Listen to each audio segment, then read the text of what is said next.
Excalibur, hello. Hold on. Let's get this on here. Booyah. Alright.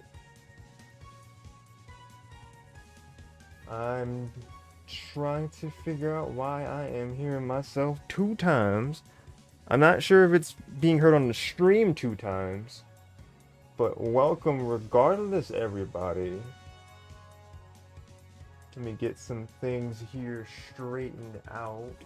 Still got some information coming up there from our Smash tournament that we had. So let's get some things here and here. Might switch those 2 names around. But yeah, welcome Excalibur. Hope you're doing all right, and everybody, hope you're doing all right.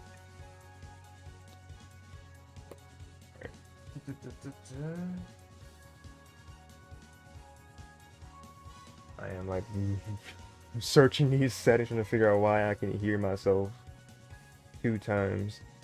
Can anyone sound off in the chat if you can hear me more than once? Like if it's an echo. So I'm like looking through everything trying to figure out why it's even doing that to me. Only hearing me once, Shochi says? Okay, awesome. Yeah, I only hear you once. You probably have monitor on with your microphone. Check. That's what I'm looking at now. Like I have monitor off on the microphone. It's on the browser, and it's on the media player audio for the gameplay and the Elgato capture, which I don't need anymore actually. Otherwise, oh no, I'm dumb. Hold on, I got my stream on in a browser in the background. Bruh.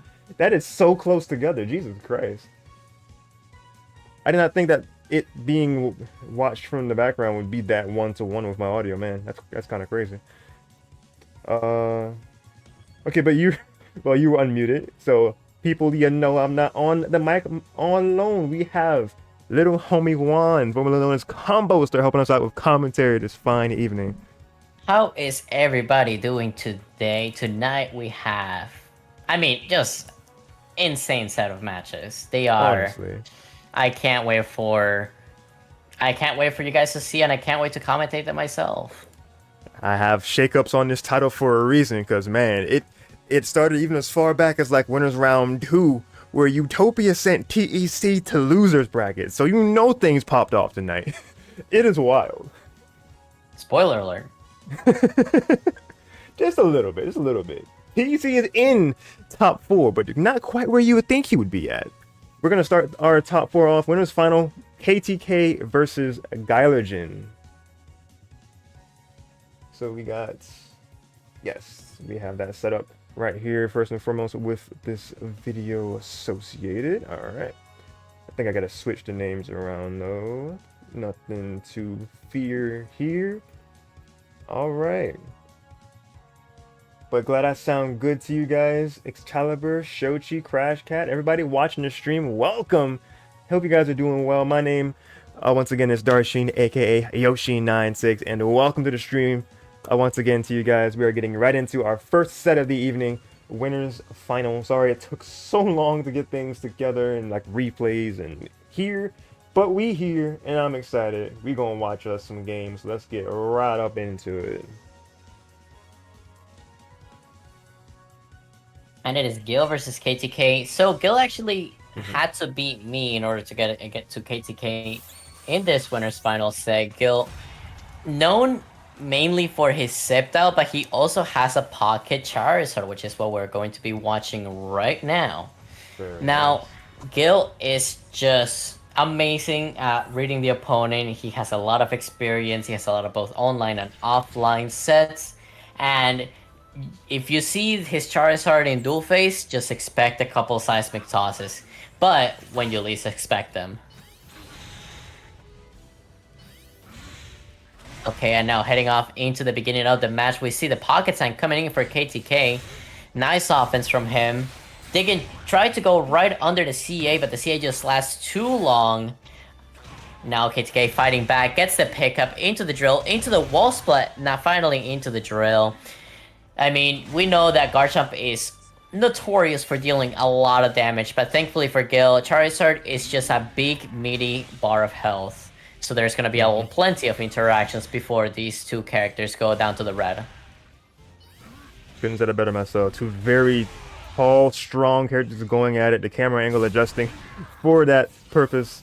And oh, yo, my man 20 with the subscribe. Thank you. Welcome to the stream, bro. Now, okay, I like the way that Gil is just playing into the distance, just waiting for KTK to press a button for a whiff punish, but the only whiffing is his button. Doesn't matter, KTK still goes for the offense, gets the double hit, and gets the first round. Still picked it up. Let's go. Okay, nice fire move from Gil, just trying to get out of the face as quick as possible. Anti-air coming in into the Flare Blitz. Look at all that damage. KTK has so much HP with Garchomp, but you still lost half of it. Oh my god, another fire move coming in from Gil. JX. Ooh, good ADC from KTK's and pushing out towards this wall and gonna add some more damage to dig and oh, the drill too, just for the extra measure. Now just fighting back with another half of the HP. The JX is not going to connect just yet, but that Dragon Claw will. Now this matchup is very interesting because Charizard has he has really good floatsies. And by floatsies I mean footsies in the air because of his hover stance. Kind of like the Brawl, but a lot better in this game. As you can see, he can also get a double jump in his burst mode and also delay his deactivation thanks to now touching the ground. Oh, but the one in burst now is KTK. He's gonna go into the burst follow-up, and I think that's going to be it. That might be Dev. Scaling? No, that's Dev. Yeah.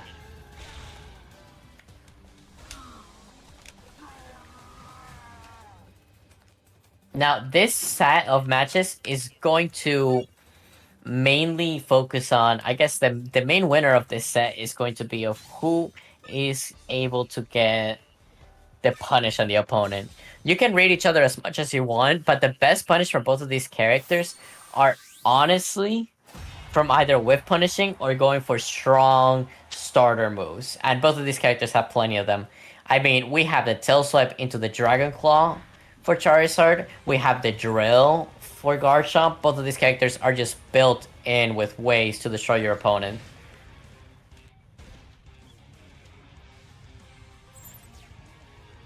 Alright, with that said, we'll see what kinds of adjustments we'll see come from both sides in game 2. And already Gylergin just going in with the rush on KTK here.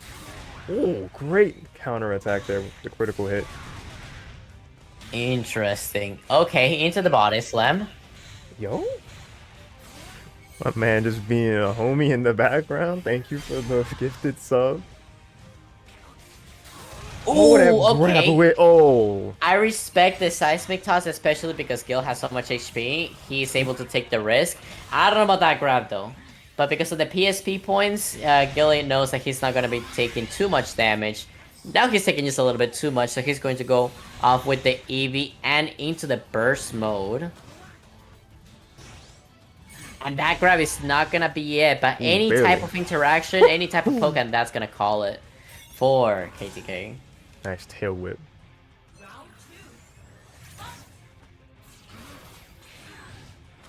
Okay, neither player meeting each other. Nice fully charged homing in order to get rid of the bar, and the critical grab from the Sand Tomb. I think KTK was just expecting Gil to just hold the block button and then get the grab, but this just came out way better in the air, and especially with all of these reads right now. And the okay, I gotta gush about something, okay? Ooh. Okay, go ahead. KTK is one of the few Garchomp players that would actually use his burst in a smart way. And by that, I think he could have killed him. Oh, but I like this way better, actually. I like this setup. What a jump. Oh, but that counter. He just need one more poke. Honestly, if I'm KTK, I want to send this back into field phase. It doesn't matter. He still gets the round. As I was saying, KTK, I love his use of burst.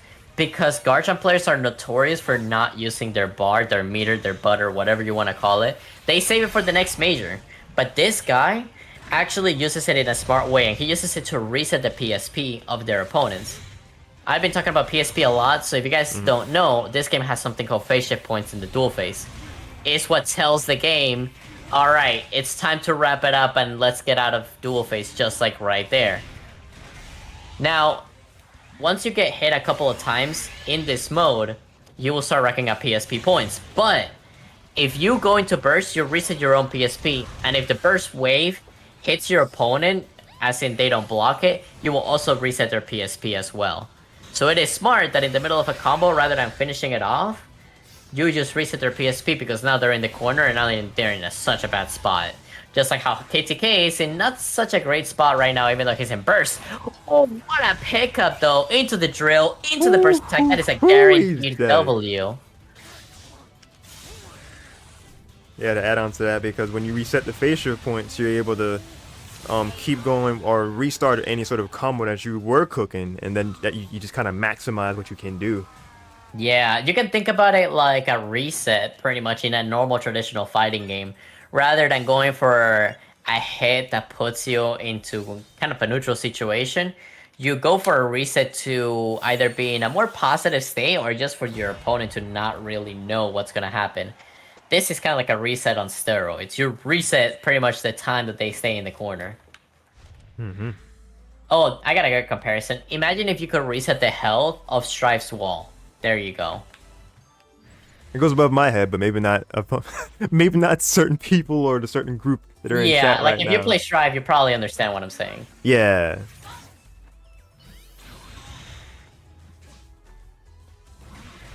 Alright, but what I understand right now is that KTK is up 2 games over Gylergin right now in this winner's final.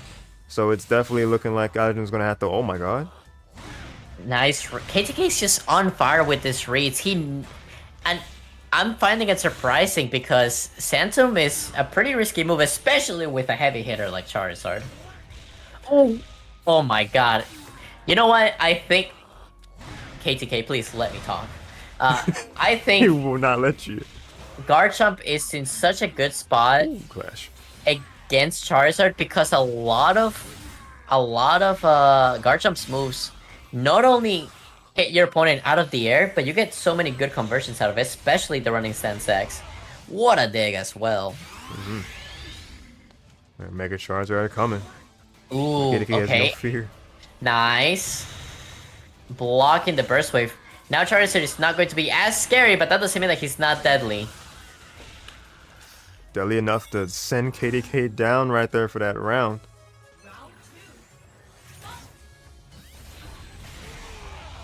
Whew, what a pickup right there, starting off with dig. Oh, cancel into the drill, I like it. Oh, but missing the other dig though. Guys still facing the heat right here in this corner. Getting themselves out, but not going to, because that drill is eternal, and Dragonite in that corner. Oh my, Pierce?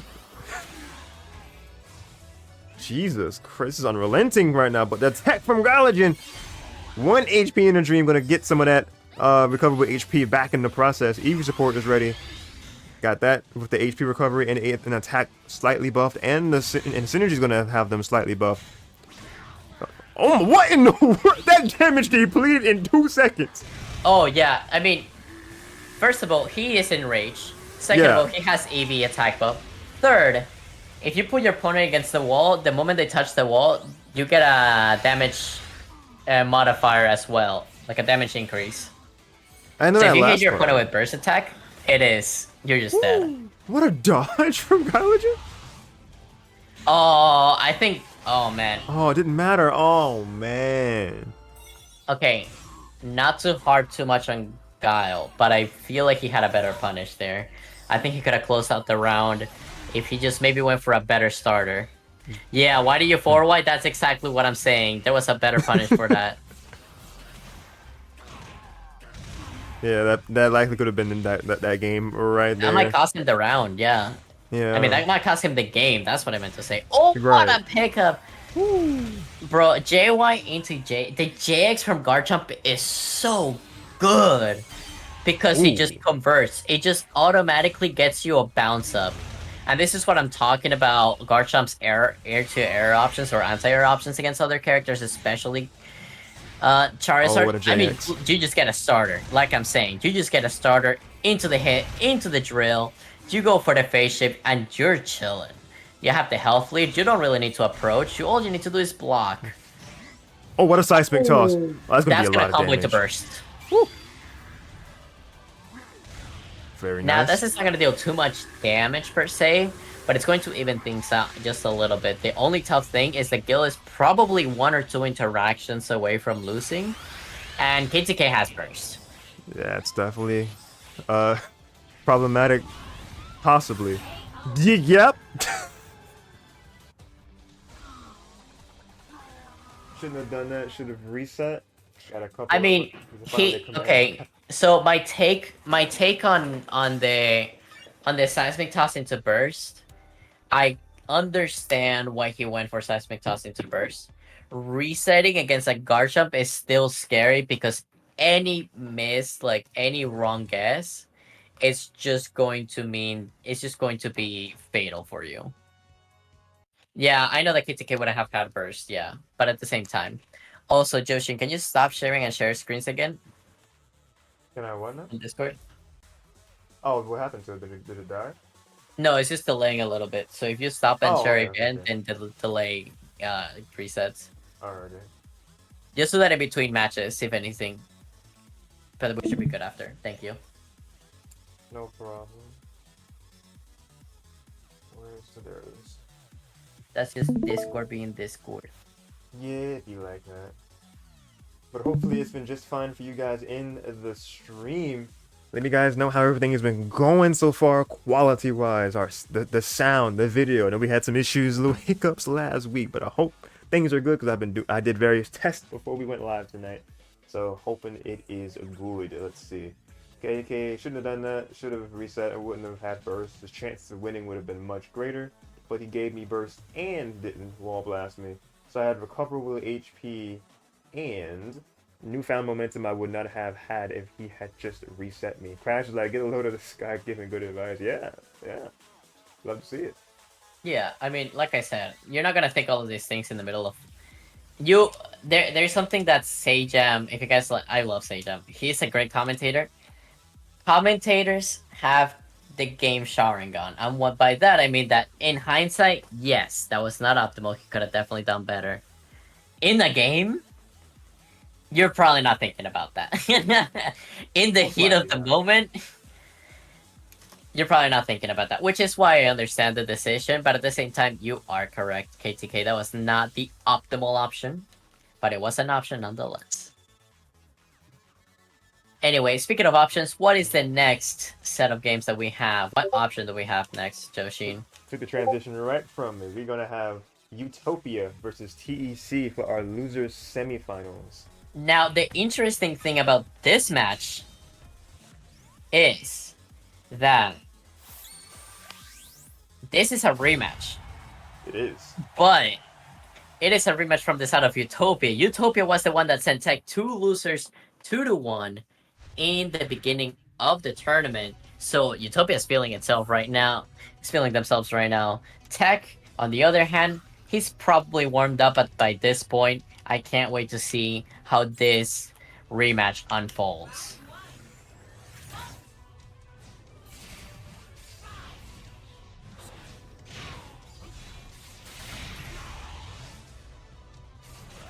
Okay, starting off strong. What I like about this matchup between Scizor and Lucario is that Lucario's frame data is safe enough that he can, just like you saw, duck under the CAs. He's able to safely poke the Scizor without overextending, because Scizor is really good at punishing whiffed options and slight overextensions just like that. That falling JY is going to spell doom. Got you, Riz. He was, God, what was Utopia? 6th place? Oh,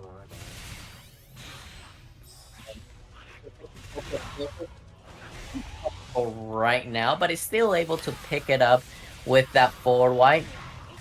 Oh my goodness, Tech holding into that CEA. Those carrot cancels are coming in clutch for him. I will say, Utopia needs to find a way to use his safe buttons in order to avoid... Ooh, that's not the button you want to use. That's a lot of damage, especially against the wall. Oh, no. Yeah, but yeah, as I was saying, this matchup, you can definitely play a lot better as the Lucario player with all those safe buttons, not overextending with the CAs, not overextending with the options. Ooh, what a nice anti to avoid the grab. That is going to catch the grab crush. Okay, okay. Good burst right there. I like this poke just to get out of the corner, but now that the burst is going to run out, Ooh. Utopia, the DP is not the option there. Man, unfortunate to get punished like that on that drop down. Yeah, I mean, you shouldn't be finding holes in the Kara cancels. What you should be doing is grabbing the CA if you see him Kara canceling a lot. Of course, that is easier said than done, but the advantage that Lucario has is that he's able to duck under the CAs. So if he sees Tech dashing forward, if you see Tech dashing forward with all those Kara cancels, you can either try to throw out a stuff or go for a grab, or if you see that he wants to go for hover Y, I mean, yeah, at the end of the day, it is an RPS. It's a lot about knowing your opponent. Ooh, bullet punch.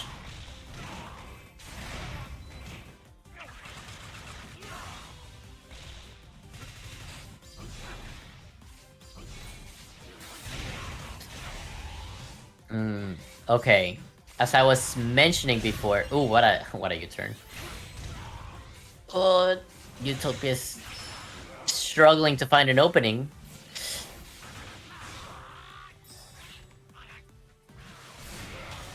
Ooh, good extreme speed there from Utopia. Oh boy. DC's is just good with that spacing like we've seen time and time again. The staples just challenging this neutral time and time again. Just like that. Okay. I will say that Utopia needs to improve a little bit more on the field phase. I'm really digging it right now. But Tech has a lot of control over that phase still. Okay, nice JY trying to catch a jump. The bullet punch comes in into the hover. Why we're gonna see some basketball combos. Drops the combo. But that just means that he's an American reset.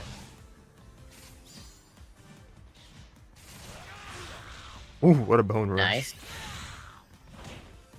Oh, the anti are gonna get stuffed out. Very nice. TEC. Bullet punch. Oh man. Combo again, man. That distance. Alright, good burst out there. Not gonna get by the Swords Dance. Ooh. I don't know how to feel about that burst, but the burst is working out right now. Already with so much of Tech's health gone. I like that Not combo. in burst, I mean, not in rage either. Meaning that Utopia, if he gets a good hit, just like that, he'll be Really one grab. interaction away. Make that two interactions with the burst wave from Tech. Keeping up the pressure, going in for the burst. He wants to stay as close as possible to this bug. Ooh, but the Ninetales comes in, putting a wall between both players, and that gives Utopia the it signal might to be. run away, but he just can't run away because Tech can just dash up and burst. You think you're safe, but you are in punish range from the burst attack from Tech. Hopefully Utopia learns from this lesson. Oh, I guess he's not gonna be able to learn from this lesson because this was best of 3. Yeah, that was the best of 3 set right there.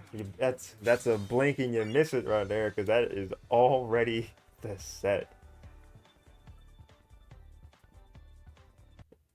I wonder how the last set went between them two. Now I'm curious. Honestly, I wish we could have saw that one on stream because that was a 2-1 in Utopia's favor. So like it came down There were to a the lot of game 2-1s this 3. tournament. Yeah, you love to see it get really close. But yeah, I hope you guys enjoyed that. We're gonna get into our losers final set right after. Let's go ahead and get that queued up here. That is going to be between Gylergin and TEC. Wait, power type Pokemon. Hold. Arc jump. Did Gylergin make the PR last? It's a lot of a They poking. did not. I don't know. I don't know, Crash. I Let's feel like see. power type Pokemon do deal a lot of damage, but those power types, you shouldn't focus on that too much.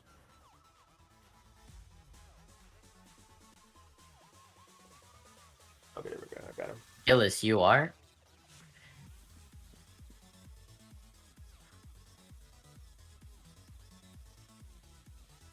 Oh, are we going from just unranked right now? Okay, because his last time he had number 9 from like 2 seasons ago or 3. Do the balls, do the balls. Alright. That is going to be Loser's final loading in here, so let's go ahead and get the video queued up, and we're gonna keep the sets I mean, let's be honest, KTK. Yes, you are correct. And yeah, I feel like power charts don't really matter.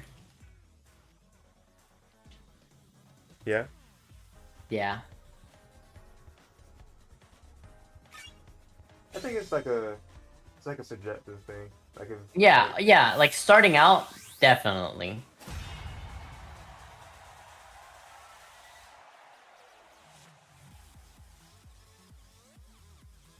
That's good. There's characters like Sceptile, Aegis Slash, and Decidueye. Also, Sceptile and makes you use a lot of power characters. Very good. Okay. This built different is very accurate to describe a lot of y'all KTK. You are correct. Let me get the music out of here. So we can focus on the game that's starting. Okay, I never seen this matchup play out. I imagine that Scissor has a little bit of an advantage just because of the amount of health that Scissor has, combined with the amount of air options that he has as well.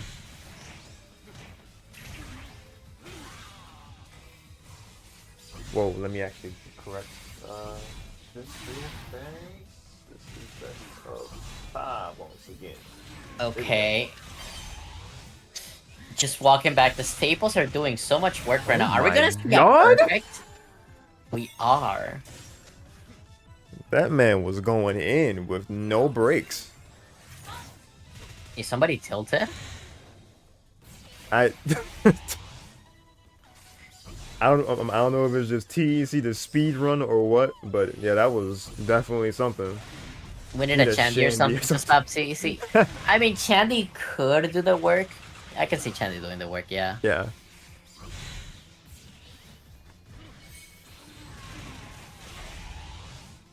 Right, yeah, the issue with this matchup is just that Charizard has so many committal moves. Yeah, that and he just has such a big body and he can get clipped really easily. But he can also dish that damage back out with said big body. Yeah. I mean, as I was saying, you can dish out the damage, but at the same time, Scissor has so much HP. And I say that even though he has 227, he's very... Oh, no, never mind. I'm looking at the wrong character. You have to switch up the names. Do I? Oh, yeah. But I had that... Oh, ooh, man. I swore I had that on the right side. Let's see. Oh. Okay, nice pokes. The anti-air comes in. I don't know how to feel about this support, Cole. But this air tour, that's what I've been talking about. TEC just has... TEC, if you can say whatever you want about TEC, but he knows when the opponent is going to jump, and he knows how to capitalize on it. Yes, sir.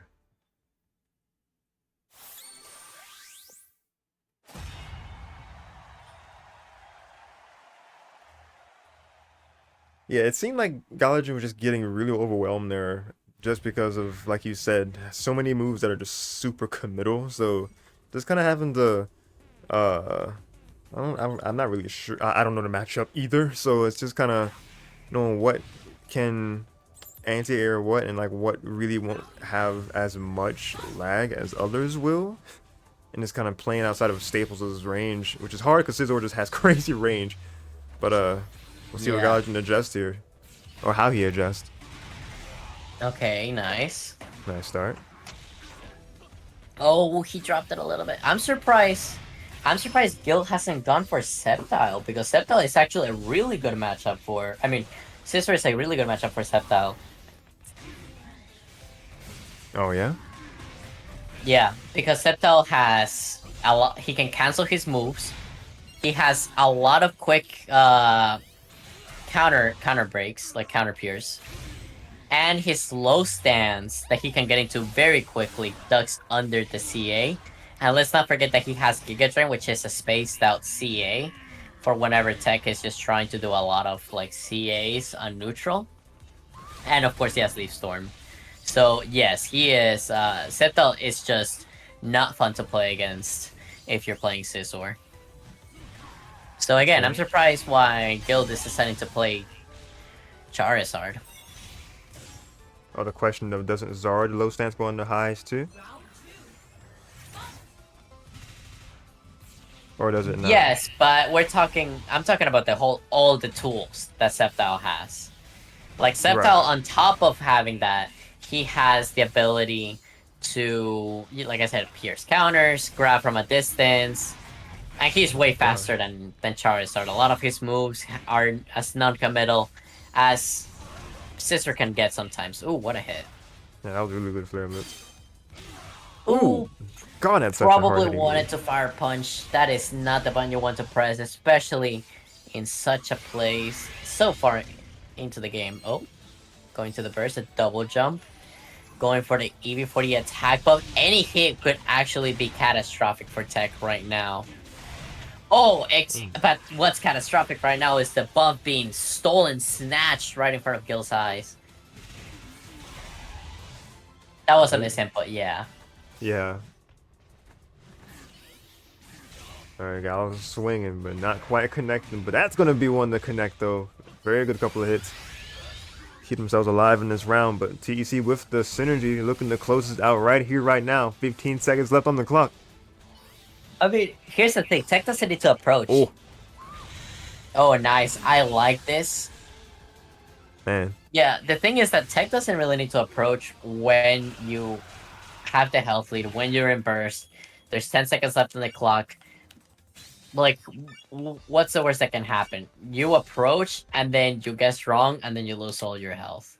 So, in that situation, it is good for Tech to just wait, set up his sword stacks, do his bullet punch, and there is a Sceptile that I've been talking about for so long. There we go. Let's see if things change.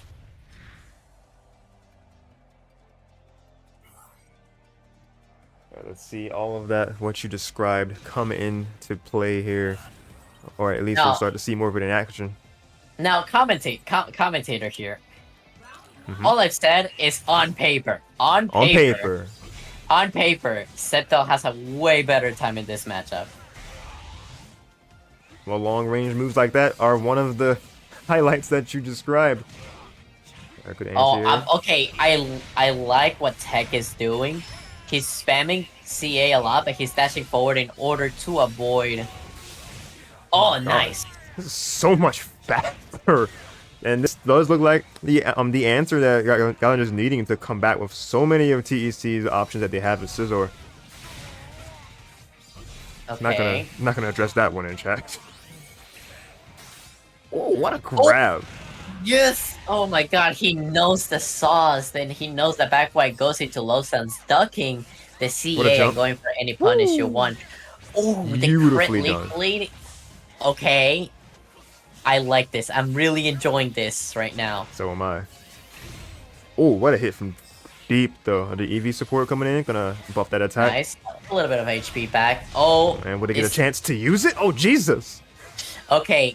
I like the damage. I see what Tech was picking up because he wanted to, whatchamacallit, he wanted to take the buff, but at the end of the day, he did do a lot of damage. Oh, that's good. He dodged it.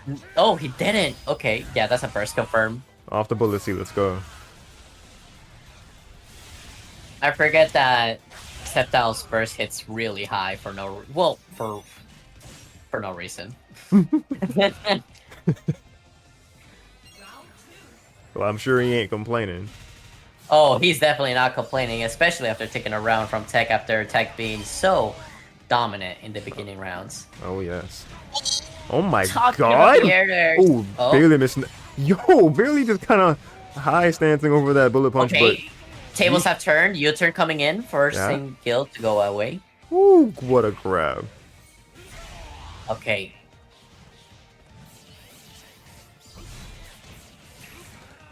I like this. I like this movement from Gil coming right now. The back X coming to push Gil back. He has rage and he has an attack buff. This is gonna be pain if he gets a nice read against Tech. I like this pressure. Just jumping back. Look at how okay. Ooh. Okay, Tech needs to okay, the PSP was just not there for Tech. Gil is in a very tough spot right now, meaning that any hit, even if you trade against Tech, Great counter. you're just gonna lose the round just like that. Oh, it's so unfortunate because they were definitely doing just really good from that distance, but TEC just such a threat even from that far. Oh, I see what Gil was trying to do there, but the claw just hits him out of the air. Nice jump back. Oh, fun fact. You know that if you throw Leech Seed and you fall into the ground, you can immediately go into low stance, meaning that you can duck whatever you want. That is a fun fact. Wow. Meaning that if you see Tech just CAing, you can just duck the CA on the way down. That's kind of wild actually. Ooh, Oh my an god! even wilder counterattack though. All right, clipping him. Good JY off the vine. The movement Nice. here. I Oh, love these vines. Woo. Nice block as well. Push him back with the burst wave. I like this, but now Tech has 4 sword stacks, meaning that if he gets like... Okay, he goes for the grab. Okay. He's gonna go for another grab. I smell it. I smell it in the water.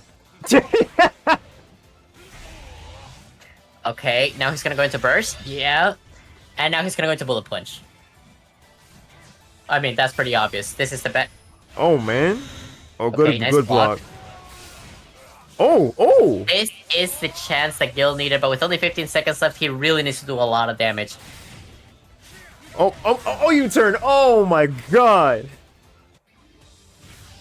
And with that, Tech races all the way to Grand Finals. But what a valiant effort from Gylergin though.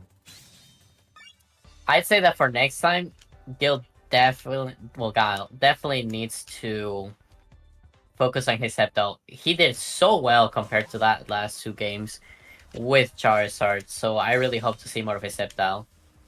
Oh yeah, that Sceptile was moving. I was definitely enjoying that a lot. What are you playing, media player? We just watched this set. Let's go to the next one. Alrighty. The action. So we have KTK on the Grand Finals seat with the crown of the Grand Finals place. And then Tech is coming to take it back because, I mean, let's be honest. Tech has, whatchamacallit? I'm trying to find a good analogy for this. Give me a second.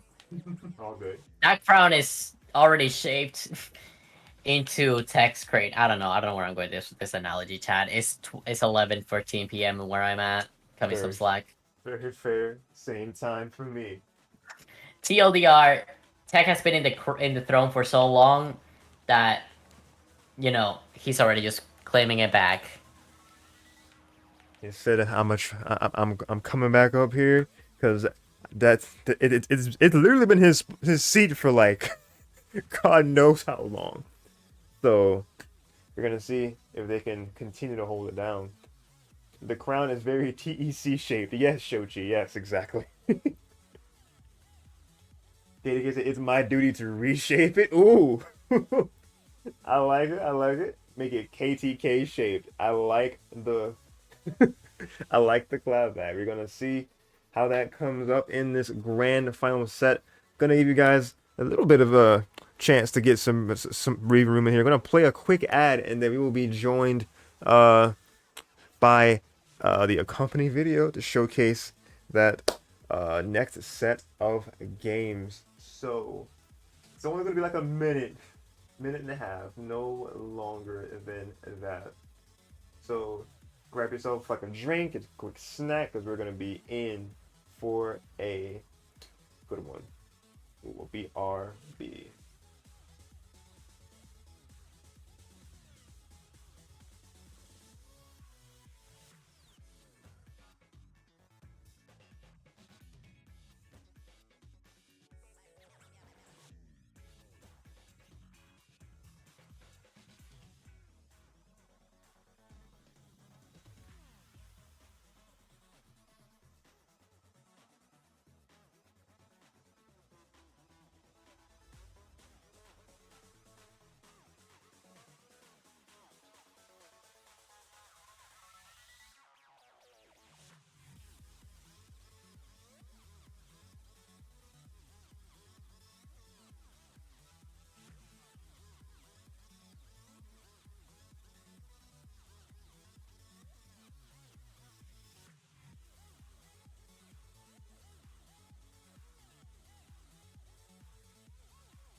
Alrighty, we are back, guys.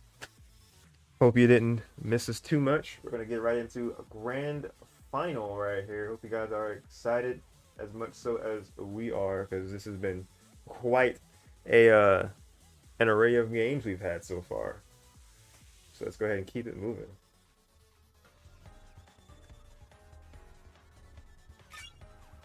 All right, so let's talk about these two players. So we have KTK, up and comer, relatively new player compared to a lot of the older Pokemon players, Oh, yes. with both a crazy Gengar and equally crazy Garchomp. I honestly enjoy his Gengar more. I enjoy his Gengar more than his Garchomp. His Garchomp's still a little bit more polished, but once KTK gets the hang of it down with this ghost type prankster, I almost said gangster. With this ghost type prankster, somebody make a shirt of that. Then he's gonna become a scary opponent. Okay, into the grab, TEC, names are flipped. Again, into just trying to get a lot of advantage, but this Shadow Punch is going to take the field phase again. I imagine that Gengar is also a very slippery character with all of the permeates, all of the moves that he can do, especially in the air, vanishing back and forth. Ooh, you have to be careful with that. That grab is not going to connect, and now you're just going to get Scooby loot. Oh my god, I've never seen it last this long before. Oh yeah, you don't know about this? No? Yeah, so that has no PSP. That's insane. You're getting comboed up until 21 hits happen. And if you're in the wall, you can always hit them for 1. So that was optimal. Ooh, my goodness, that U-turn was not fun to deal with. Nice Permeate just to avoid everything, blocking the hits. Only 10 seconds left, and this could be anyone's game, as you can see right now. Burst coming in. Nice Ghost. Oh my god. Hey, please. I am gushing right now. That was... somebody clip that. Somebody clip that for me. Somebody clip that, put it on Twitter. Yes. That was insane. So, if you have a Ghost Dash, you have the ability to Ghost Dash through burst attacks. Not only KTK did that, then he went for an immediate Permeate and just destroyed TEC in that first round. I need to tell you guys how crazy... I cannot tell you how crazy that was, guys. I'll just take your word for it. So, I have to really see more to really be able to revel as much. So, just to be a little bit more precise, because I wasn't too clear. Astonish has PSP, but not all of the hits do. Or, I believe that the PSP is divided between the amount of hits. So the less hits you do, you know, the more damage you're gonna do. And I like what KTK is doing right now. He's putting a lot of Shadow Balls because they linger on the field. You're getting hit. Are you dead? I don't think he's dead. He's I don't think he's surviving with a little dead, bit. but that's close. Yeah, he's very close. Yeah, I love the amount of Shadow Ball that KTK is putting on the field, just because it's very hard to deal with, and if TEC just tries to CA through them, KTK has an open space for grab. Okay, but now this has become a scary place for KTK. Any type of hit is going to be very dangerous. Nice forward Y to avoid the swords. Nice. The slow back away? Oh, he baited it away! Oh, but the critical hit anyway. He found the TEC. Hey, that's fine. That's fine. That's fine. I'm telling you, this is a prankster. This character, this ghost, like, that smile is deceptive. This thing is a war criminal. This is a terrorist we're watching right now. This is some psychological warfare we're about to witness, and KTK is all for it. Oh, I absolutely know that for sure.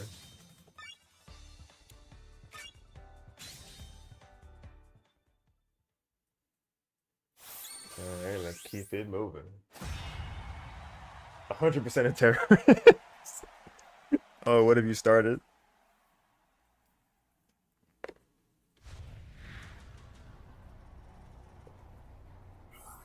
Yeah, by the way, if you guys want to learn the basics of Gengar and get better at Gengar, yes, definitely watch KTK. I also made a Gengar guide with an ex Gengar player. If you guys want to learn how to do the loops that KTK is doing. Oh yeah, KTK do be streaming. They have streamed most of their runs since they started in RTG about Ooh, God, 2 seasons okay. ago, 3 seasons Astonish ago. almost connecting, but the Silverwind follow-up beat it. Okay, throws the other swords. Nice Ghost Dash away. Doesn't want to lose the meter, but in this situation, it doesn't really matter because you get the Hypnosis into the follow-up, into the Shadow Punch. Oh, goes for a reset. You have to be careful because that anti-air lingers for a very long time. Oh, what a nice cancel. Yep. I'm liking what I'm He's seeing. dead. He's gonna get a hit. He's not dead. No, PSP is too no, I much. was looking at the wrong gauge. Oh, he might PSP be is dead too now much. though. No. No, yeah, you're right. The Rotom has too much scaling. yeah, scaling. Now he's dead. I always forget about that last little, this little snippet of that health it takes from you.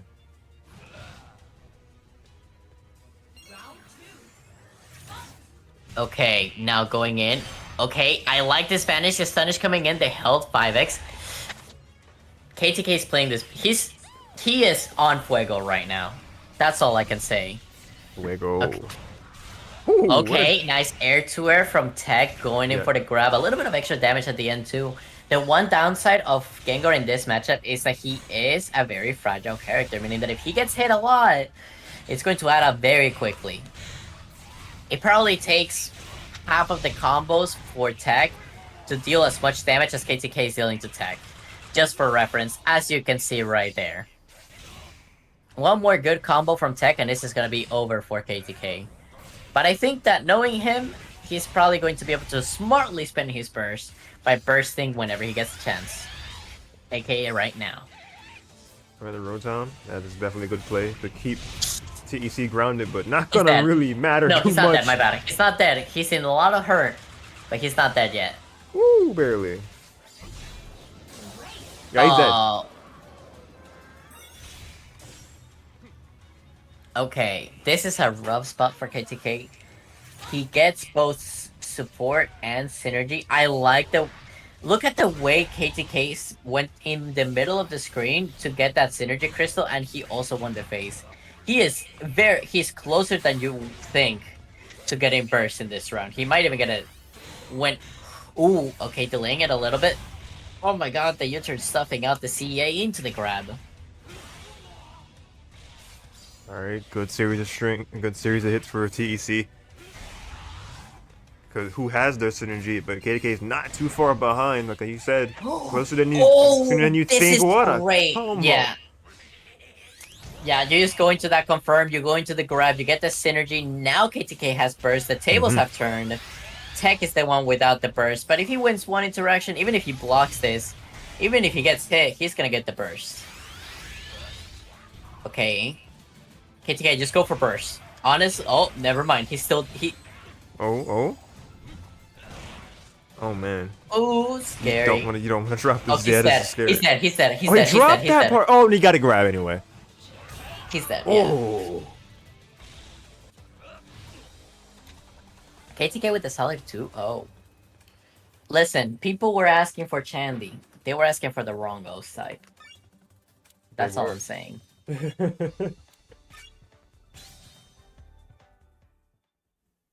Yo, stuff in the chat. Let me make things bigger so I can actually see who's greeting. Yo, Now, if I'm Gun Deli, welcome to the stream. If I am playing as TEC, I would switch supports. That's just me. If I'm playing TEC, I want a support that's gonna give me an advantage against Gengar. And there are two supports that come to my mind. One of them is Snivy Lapras, because those hitboxes linger for a long time. Or Umbreon Espeon, because Espeon gets rid of debuffs, and Umbreon is just a nice DP in case you don't want to guess against the Ghost. TEC sticking for the Eevee Frogadier because it is still solid. Getting that attack buff when you're in rage is always good. That CA being able to last.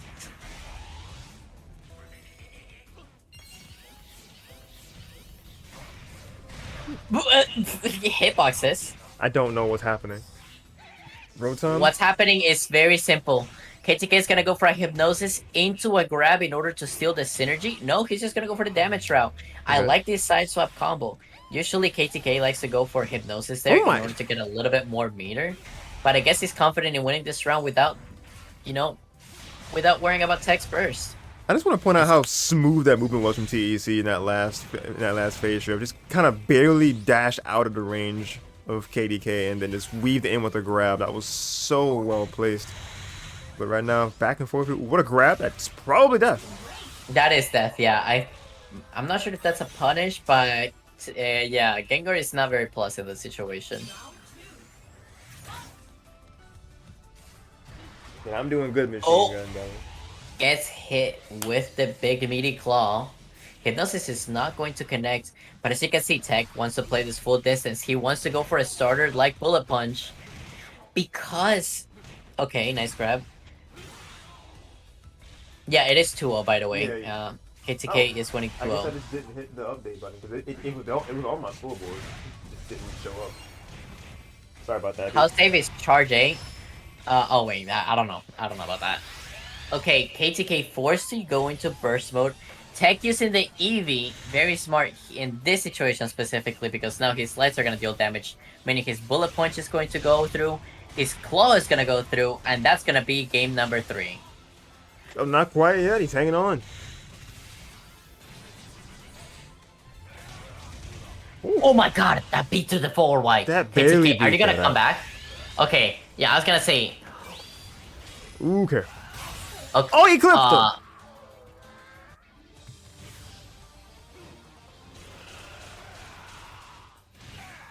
Okay, Tech coming back. He's not done for the count. Remember that Tech is in the loser side, meaning that he needs to come back. He needs to get 3 wins in a row. I mean, he needs to get 2 wins in a row. And then he resets the bracket, meaning that he needs to get 3 more wins afterwards. It's a tall hill to climb, but we have seen TTC make clutcher comebacks than that.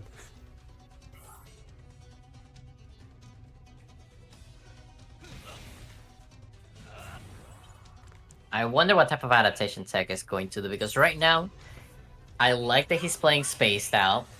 But if he starts playing spaced out, KTK can answer with just throwing out a lot of astonishes from a safe distance. Nice job punishing the staples.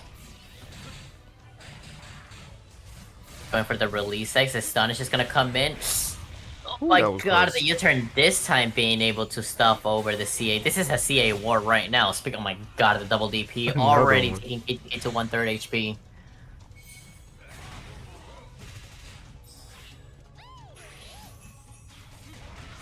All these U-turns. Oh, the mix-up grab. I'll be so mad if I was KTK. Getting hit by 3 U-turns and then getting stuffed out into a grab, that hurts. Yeah, but hey, the mindset is gotta be strong here. One of the main facets of being a player of this caliber, and it didn't seem to phase him from this gameplay that we're seeing. Oh, he drops it, but that's fine because he gets a lot of synergy from this. And I know that was not intentional, but the fact that he got the correct grab, this is probably the best outcome for KTK. Oh, but TC just bum rushed him with that homing attack. Okay. Oh my god, Tech making it almost... using the nice hover wide, knowing that move can be punishable. Whoa. Stuffing out, getting rid of the swords as well. You have to go for Rotom in this combo, because you're gonna get rid of that synergy. Look, 20 hits exactly. This is picture perfect. This is the optimal Gengar play. Oh, what a way to... It's the grab, gets the synergy crystals too. This is good for Tech. Eevee's in play too. KTK cannot get hit in this situation. He should go for burst in my opinion. If he gets hit once, except with grab, it's over. 14 seconds left. The grab whip. Yes. No burst, that's fine. The JX is going to connect. Is that death? Yes, it is. Dead even. This is the round. This is the round that determines if TEC is gonna get this even to make it a game 5, or if KTK will shake things up truly and be your champion tonight. We'll see. KTK was not expecting to dodge all those hits. He didn't go for the grab there. Eevee's going to come through. Okay, I don't know about this early Eevee. If I was Tech, I would have probably saved it in case KTK was gonna get burst. Especially because, I mean, you have a speed debuff now. If you get hit by the release save from Gengar, now you're gonna lose that attack buff. Okay, another grab. Say goodbye to your synergy, and possibly say hello to Mega Gengar. Okay, DP. Oh, stuffing out. He aimed for the bottom half, but I don't think the counter is like active down there. Maybe. Oh, let's see. Yeah, he has burst now. KTK has. It's very difficult for Tech to come back from this situation, especially without the aid of Eevee. What did he get clipped by in the air? Oh, the homing from Gengar reaches very high in burst mode. That's it! Yes. Yes. Yes. He said my points in chat. Yes. This is the best way that I could have seen this happen. KTK showing that he doesn't need a big blender to get rid of this bug. All he needs to do is ask a terrorist, and then he'll win. The true ending, huh? Mm-hmm. Alright, champion KTK. Love to see it get mixed up. Let's do it. Interview time, baby. We'll get you in here, KTK, and then we're gonna update our run on the, well, your run, excuse me, on the side here. Pull up the handy dandy challenge. How this? Oh my gosh, Shochi, your properness of English always gets me. This viscerally elegant. There you go. I think I said that correctly. So KTK, if your Gengar is this good, why don't you play against me? You know how that matchup goes. I know, it's awful. I've done it. I've actually taken games off of you. I've done it. I know. But yeah, I'm just more confident in Garchomp. Like, honestly, 1,000%. Actually, here's the thing. Here's the thing about my Gengar. If you asked me in 2022 or 2021 if I was going to be a Gengar main, I would laugh in your face. There's no fucking way I'd play this character. He's too hard. Like that's what I thought when I was like playing this character. I was like not playing this character, seeing this character as like a solo Garchomp main, just learning the game, just like, you know, destroying a rank. I was killing rank during that time, like 2021. I was just climbing. I was climbing ranked. I was just a ranked tryhard. That was all I was. And if you asked me if I was going to be a Gengar player, let alone a Gengar main, like I wouldn't call myself a Gengar main per se, but I have a Gengar at the same level as my Garchomp. That was wild to me. I would never imagined it. But I like the character. I liked the Pokemon Gengar, and I wanted another character because Tech was ripping me a new one, and I wasn't doing shit with that matchup. So I'm like, maybe I need a new character, and so I did. I played Gengar. And holy shit! And the more I played, the more I learned about him. The more I learned how to do his perfect loops. Slice taught me how to do them, by the way. Slice just gave me a pointer. Slice. Oh yeah. Yes. Like I just asked Slice, how the fuck do you do these? And he just told me the concept of like different. You have to delay JY depending on the character, or you have to do JY immediately depending on the character. And once I got that, it was smooth sailing. I was able to fucking like build a bear my own shit. That's all I needed to know. Like how to do Astonish, how to use Release X into Astonish. Nobody really, like, a lot of Gengar players don't do that, by the way. They just do fucking JY into Astonish, or they do like all 4 hits of like Release X into JY, and I'm like, please don't do this because that 4th hit has 20% scaling. Please don't do that. Yeah, the way, like I said, the way KTK plays Gengar is beautiful, which is why even though we play sets together, and because it's just because of the matchup, honestly, that he doesn't do as well as Garchomp against me. But like I kept preaching that your Gengar is so much better than your Garchomp. It might be. You might be right about that. And the main reason is because I have to put so much freaking work into that character that like eventually I got addicted to it. Like doing Gengar combos was like being on crack. I kid you not. It's so fun playing this character, doing the combo. Like I will never get tired of doing that same JY combo over and over again. I don't know how they made a character like that. And also the iframes are fucking cathartic, bro. Oh, it feels so good to be able to just like scout out. I think a move like Permeate, it feels so good to be able to scout out a move and avoid it. That is the whole point of Permeate, is to basically scout for moves. That's what Gengar jumps for. He's fishing. He's fishing for something, and he uses Permeate to get through things. That's what I did in second game 1 when he entered Burst. I just fucking jumped in Permeate and he pushed a button. Because of course he's gonna push a button. He's tech. Of course he is.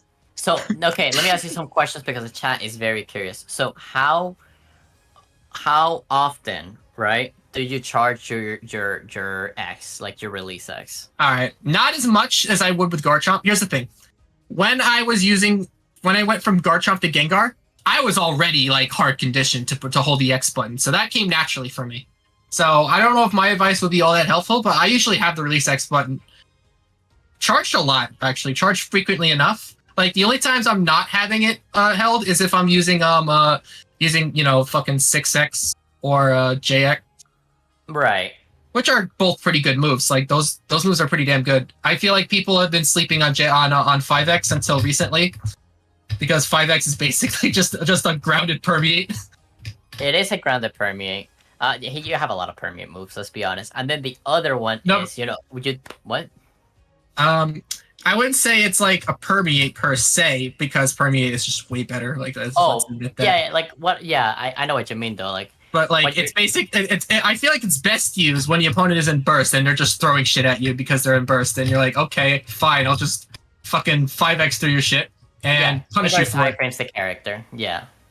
Like he makes that the existence of 5x makes it so your opponent actually has to think. They have to sit back and be like, okay, will he throw out the move? Because if you do sit back and think, Gengar becomes a lot easier to handle, because all of his moves, yeah, they have iframes, but they're all slow and stubby. That's the problem. Yeah. So you can't just throw out iframes. You have to do it carefully. You have to do it according to how your opponent does things. Okay, I'm getting off track. How many times should you be using Release X? Release X is a very good move. It is a good move. It's probably Gengar's best move, actually. Gengar has a lot of good moves, but I think it's his best move, and mainly because against most of the cast can't deal with it. Most of they just have to block and figure out what he's going to do after blocking Release X. If you try to counter Release X, he has like 3 different ways to cancel it. He could Shadow Stealth and grab you for it. He could like jump back. He could bait the counter. Like countering Release X usually isn't an option. It's not good. And also, don't forget that even if the opponent blocks it, you get so much synergy out of just pressing the button too. Well, I mean, okay, here's the thing. If they block it and they're letting you get synergy, you're getting hit for it. No. Just like not like the last part of it, but just even putting the pressure, just still build synergy. Just by you can do that. Yeah, because you're throwing out hitboxes. Yeah. Chip. No, wait. You don't get synergy unless you chip the opponent. Yeah, that's what I'm saying. Like, you just do it on their block. Yeah, but it doesn't chip them. It doesn't do chip. Oh, okay. Never mind then. It's a good button, but it can lead. It's just a very good button. It's just like one of the most ignorant buttons in the game. But the drawback is that it's so freaking stubby. So you have to be like hugging them in order for it to hit. So you can't just use it in neutral. Usually it's done in like advantage, since that's whenever Gengar gets the opportunity to be that close to you. Okay, so oh yeah, without chip and field, because all attacks do that. Yeah. So next question would be, you've been adapting to TEC. You did an amazing job against TEC. I mean, you saw me gushing all over that. Yeah, I did. So, what is the adaptation, or what was the mindset that you went in to fight TEC, and then what are you expecting to change for next time you face TEC? Oh, here's the thing. I was playing like a goober this whole tournament, but I was dropping combos left and right with Garchomp, and after playing Gengar and going switching to Garchomp, I kept dropping my shit over and over and over and over again. So, how I usually don't like that, but I reached a point where I was like, you know what? I don't fucking care. I'm just gonna take the reset. I'm going to run with it, and I feel like that's helped me. I just accepted the fact that I'm just playing like an idiot, and I'll just run with it. I'll make the best out of it. Life gives me lemons, fine. I'll just play the game, and it turns out I 2-0 Utopia. I'm like, okay, fine, I can work with this. And then Guile, I was playing like a goober against Guile. I used my burst attack improperly. He should have killed me for it, didn't, and I'm like, okay, he's not going to kill me for it. I'll kill him. Yep. And I mean, listen, drops are just resets in disguise. You know, they're just happy little resets. I feel like I've learned that from playing Gengar. It's like I just drop combos so often, probably because of online and that, or some characters are just really annoying to combo.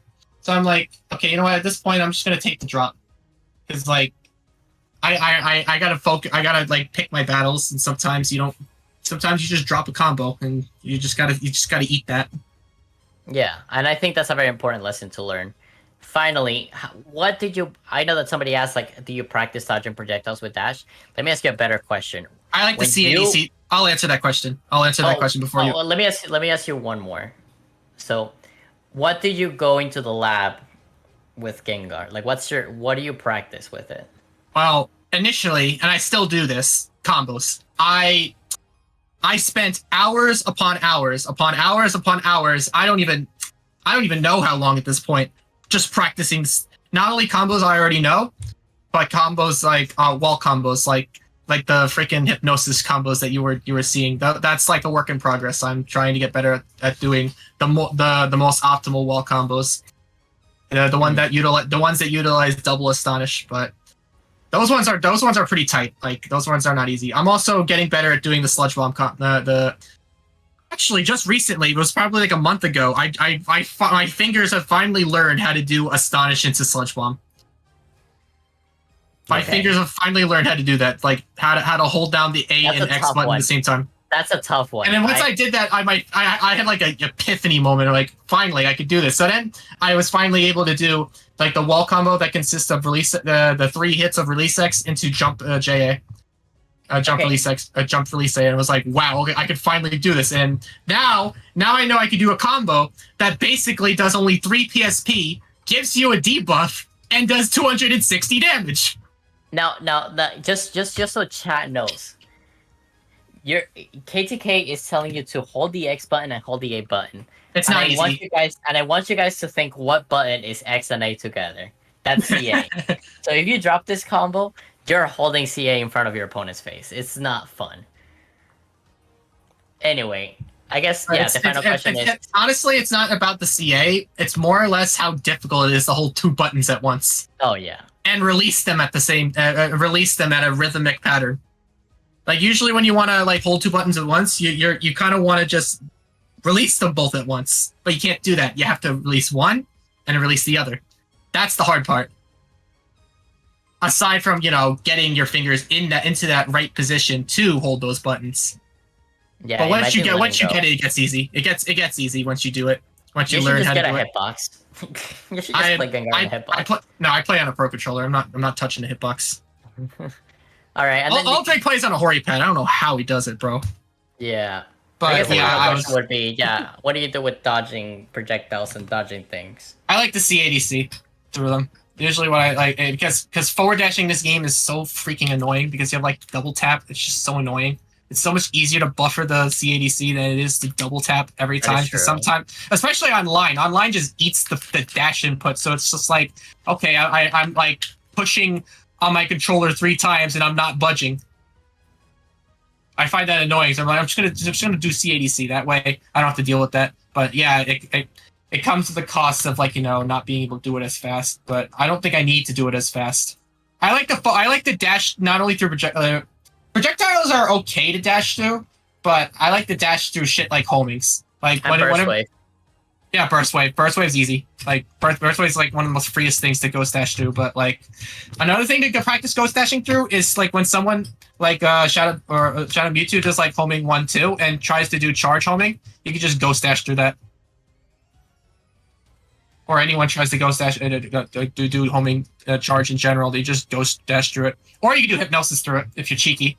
I've learned how to use hypnosis more like a 5x because it has frame 5 invincibility.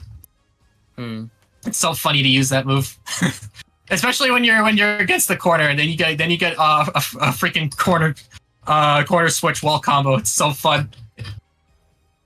Do you have any? Oh, go ahead. Sorry, go on. No, I was just gonna say, Yoshin, you've been very quiet. You have any questions for KTK, our new champion?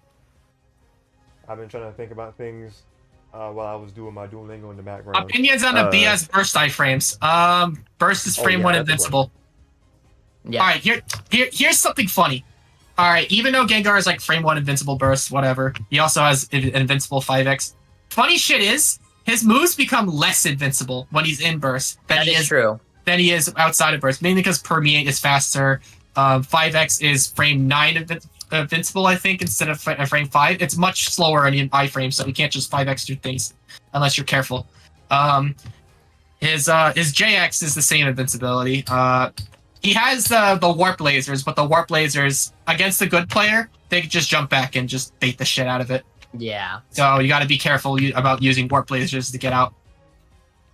Yeah, burst 5x has iframes. It's an invincible spin dash, but it's pretty slow on the iframes. It's also very easy to bait. Like you could just like jump over it. Yeah. You can jump over it. Or CA it. Oh no, well if you fully charge it, then no. Yeah, that's why that's one of the reasons why Rotom is so strong with this character, because like if I have Rotom, you can't jump over it anymore. You just gotta hold it. Yeah. But that's 5x becomes invincible. 5x is always invincible, but it becomes less invincible, funnily enough. 8y becomes way more invincible. Like Gengar could charge it and it stays high and mid-high invincible, but it also loses full invincibility. That's another thing. It loses full invincibility, but it still has like frame 1 high and mid-high invincibility. Which is dumb. But anyway. But anyways, getting to the point of like my burst attack. Burst iframes. Burst attack is frame 1 invincible. That move's stupid. I will admit how ridiculous that burst attack is. It could just straight up kill you. It does so much damage. It's also a lot bigger than you think it is. Like when Gengar drops the like the electric field on the ground. Yeah, that ground around him, that's the hitbox. So you could be like a good, I don't know, Lucario fucking 5x Bone range rush? away. Oh. Yeah. Or Bone Rush range even sometimes. He could be like Bone Rush range and still get hit by it. It's pretty deceptive. So sometimes when you think you're safe, you're not. But it does have one pretty big weakness. Actually, 2.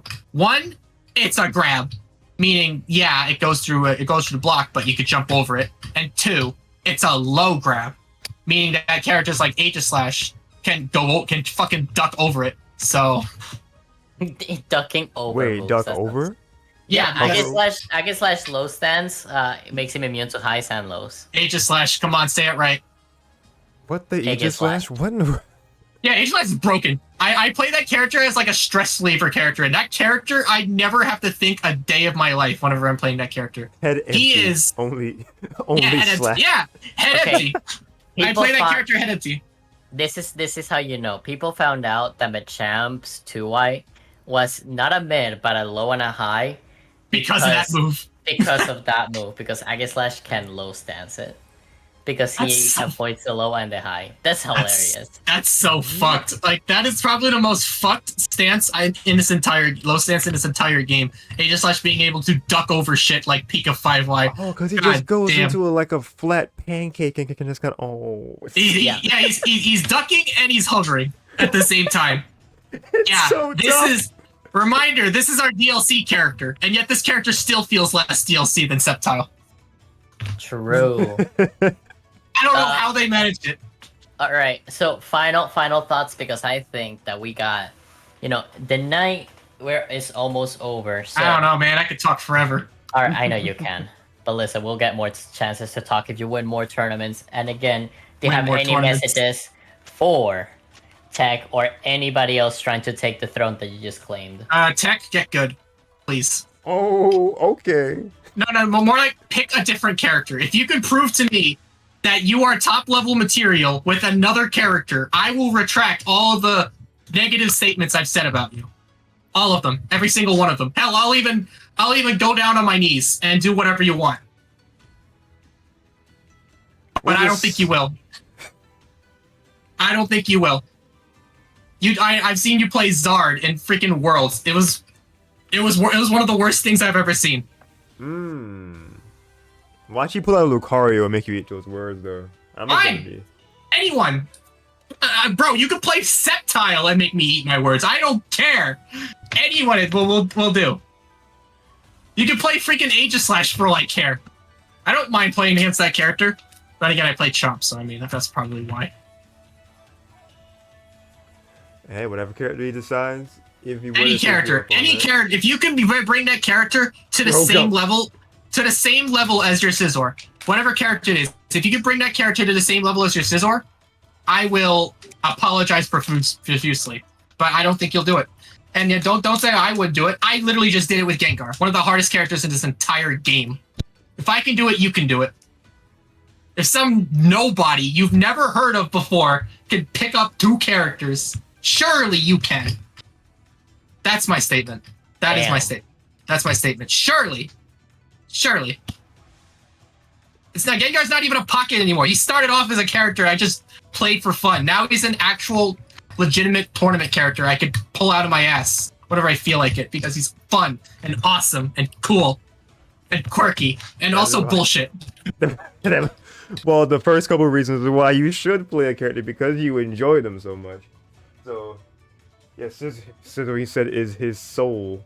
Yeah, a specialist. Garchomp's my soul. Garchomp's my soul. Gengar's also my soul. You gotta have 2 souls. You gotta have 2 souls. You don't need to have one. What you and mean? Only one. I don't know about this one. You reaching? You said 2 souls. Yeah, he's playing Dark Souls. He's playing Dark Souls. He's playing Dark Souls. Like I'm actually playing Dark Souls. Alrighty, guys. I'm gonna head out to bed because I got work tomorrow. But again, I don't have work tomorrow. KTK, so amazing job from you. Oh yes, Thank you very much. I can echo that. Yes, very good job tonight. But anyways, my advice to everyone watching is if you think you can do something, just go for it. Don't doubt yourself. A lot of the time, I see people who want to get good at the game always like telling me that they can't do something. And my approach to the you can't do it is the biggest load of turtle shit I've ever heard. If you think you can do something, you can do it. You need all that matters is confidence and the willingness to work towards it. Exactly what no bunch of media says. Saying that, yeah. No bunch of media. Don't let your dreams be like if you want to be the best at something, you can go for it. No one's saying you can't do it. Elucid told me I couldn't beat TEC, and now look at me, I did it 3 times. 4 times if you count, like, you know. Actually, yeah, 4 times I've done it. So yeah, Elucid, you're wrong. Because I wanted to beat TEC, and I did it. Told me I couldn't do it? Big mistake. Biggest mistake you can make towards me is telling me I can't do something. And only adds fuel to the fire.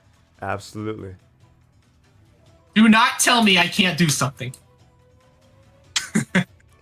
Hey, that is a really good motivation. Like if somebody is just like, hey, this person is like at this I told myself I couldn't play Gengar and proceeded to prove myself wrong by doing this. That's the best person to prove wrong, your own self. So there you go. I proved myself wrong. Yes. Anyways, are you gonna close the vote? Because they're still on. The vote's still on. Let me give y'all points. My bad. Hold on. Man's just gonna hold us hostage for our points. Yes. Crash and Crash can't say you like compete with KTK and Alter. You're gonna compete with me no matter what, okay? I am the most competitive person that you're ever gonna meet. Deadass. I am competitive even with myself. I hold myself to a high standard, and I hold everyone else around me to a high standard. Because I hold myself to a high standard. That's just how I work. I want to see the best out of people. I want to see the best out of myself, and therefore I want to see the best out of others. Well, I do like that a lot, actually, because it's It'll be the definitely. you'll be the better Gengar than me because you'll main Gengar. I main this character too. We both main this character. He's not even a secondary. He used to be a secondary. He's not even a secondary at this point. I play this character just as much, if not more, than I play Garchomp at this point. I know a number of people who know me as a Gengar player more than a Chomp player. Combo Sir literally said my Gengar was better than my Chomp. I don't believe him. I think he's full of shit, but I can see why he thinks that. God, please. I main Garchomp. I also play Gengar in tournament. I just did it against Sochi because I felt like Garchomp is pretty good against Guardy, don't get me wrong, but Sochi was starting to play in a way that, hey, maybe I could play Gengar and ruin her whole game plan, and that's exactly what I did. If one thing works better than the other, then hey, that is called It's called being the better player. Well, I was gonna go more with the term of what is God? My English is not working at midnight. It's going with what works. Yes, that's what you want to say, but it's gonna get drowned out by me saying that it's better player alert. It's the actual word I was thinking of. It's like, oh God. You should stay with the character that you think you're gonna do the best with. We're gonna say, and if you want to pick up another, I strongly advise people play more characters because honestly, one character doesn't really cut it. In my opinion, I feel like you should have multiple characters. I don't think someone should just stay with a single character because you're gonna feel stuck at a point. You're gonna feel stuck, and you're gonna stop having fun eventually, and you'll be like, man, I just want to play another character, bro. I want to have fun again.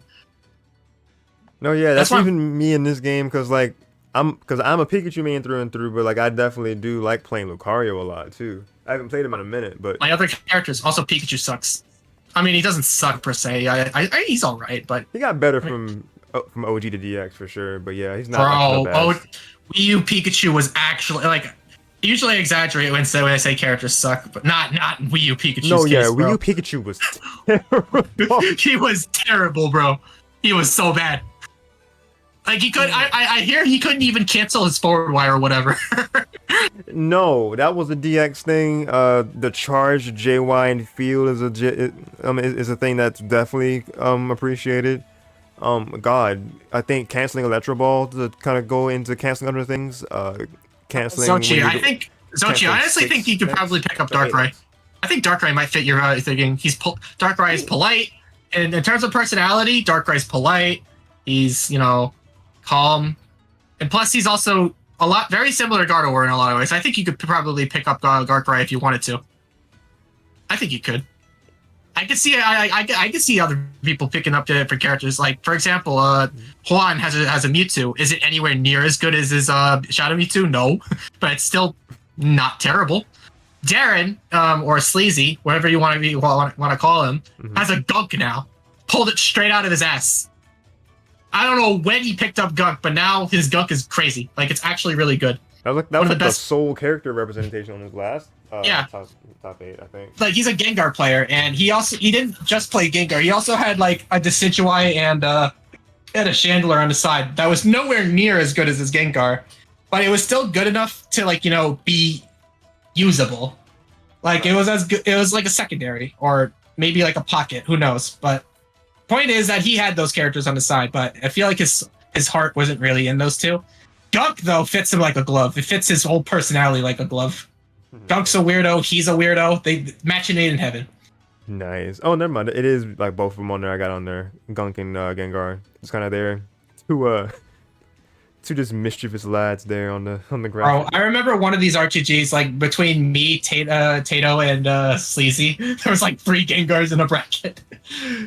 I can never be the only one anymore. Right. No, everyone is now like one of us. Gengar mains. Gengar mains are multiple. I don't know, man. Like playing against the Ditto feels so fucking weird. I'm not gonna play the Ditto against Sleazy. He's way better at it than me. He's way better at it. I'm not bad at it, but he's like his experience shows. So I'm like, I'm just gonna play Garchomp and just destroy the shit out of you because this character. That's another thing. I played against Aldrich a lot. And I mean a lot. He's probably the player I played the most out of everyone. And I played a lot of Gengar with. That's actually how I learned how to play Gengar, is just to either do the iframe shit or just fucking die. That's one or the other. Some kind of way. That's how I learned. He beat my ass so many times that eventually I just learned how to So every time you see those sleazy ass iframes, you know exactly who I'm avoiding. Anywho, I learned from him. I learned the matchup from him. That matchup feels volatile at times. So it usually depends on like who gets the momentum first. If Gengar is able to keep his momentum, he just steamrolls Garchomp in duel. But if Garchomp is able to abuse the fact that he runs faster than Usain Bolt or whatever the hell his name is, Usain Bolt. Garchomp runs. He is a runner in field, and that is a problem because Gengar's field it's all right, but it's nothing to write home about. Meanwhile, Garchomp runs up at you, pocket sand. Whoop-de-doo. I had to learn how to use FY to beat out more pocket sands because he would just keep mashing the move, and I didn't know what to do. It do be a fast move, so yeah, you got to figure out a way around it. I feel like Pocket Sand's one of the best FY, if not the single best FY in the game. It's just so good, bro. It's such a good move. You can just run up and Pocket Sand someone, and there's nothing they can do about it other than pray that their CA beats it. That is true. It's a very quick move. It's also one of those moves that you have to, if you block, you have to take advantage of the fact that it's minus. Oh, wow. That's actually wild. Oh, you didn't know it was minus? No, I didn't. It's -8. So yeah, if Garchomp fucking swings his shit at you, that's he loses his turn. But you got to take advantage of that. Otherwise, well, you know, he'll get away with it. But there's also the opportunity of him, you know, not just spamming the move. So it becomes another mind game. But anyway, I had to learn that. I had to learn how to play the Garchomp matchup. And I'd say I'm pretty damn good at it now. Because I do well against Uldrake. You guys see how I do against him. I'd say we go pretty even nowadays. And this is with a character I just picked up versus a character Uldrake has been playing for years at this point. So yeah, I'm doing pretty damn good. I would definitely say so myself. Doing pretty good. Meanwhile, Sleazy... That's actually another reason why I'm so confident when I'm playing Garchomp against Sleazy, is because of the experience I have with that matchup. I've played that matchup on both ends. I played Garchomp and I played Gengar, and I played against Uldrake and I played against him. So I know that matchup from the back of my hand, almost. I know what Gengar wants to do. I know what Garchomp wants to do. Garchomp wants to build momentum before Gengar could build momentum, because Gengar without burst, ugh, not fun. Not fun, especially when he has to fight a burst opponent. When I feel like light armor is the biggest crime to burst attacks ever, because a lot of Gengar's stuff is a light. His release X is a light. His 6Y is a light. His even moves like what was I gonna say? Like Shadow Ball is a light. Astonish is another light. That's, oh my god, he can't even use Astonish in neutral anymore. All he can really do is like either JY, 5X, or just iframe his way through things. Or try to jump over Garchomp. It's like, it's really difficult to deal with him. Because it's like, you have to deal with the blender stuff. You get Sand Tuned, you just die.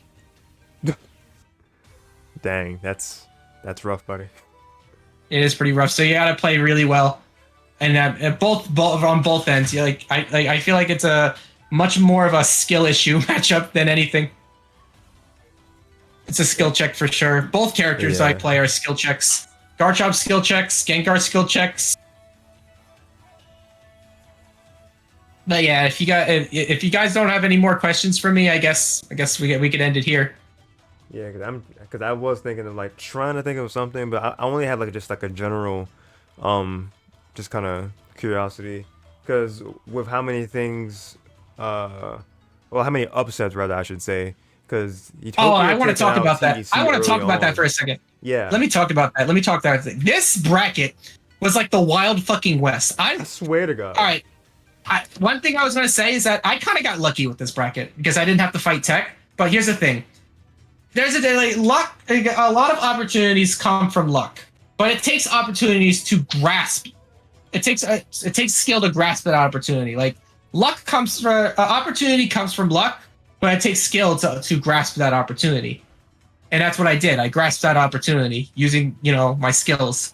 But I got lucky. I got pretty lucky, and a lot of upsets happened. In fact, I didn't even have to fight Combo Stern winners because Guile somehow managed to beat him 2-0.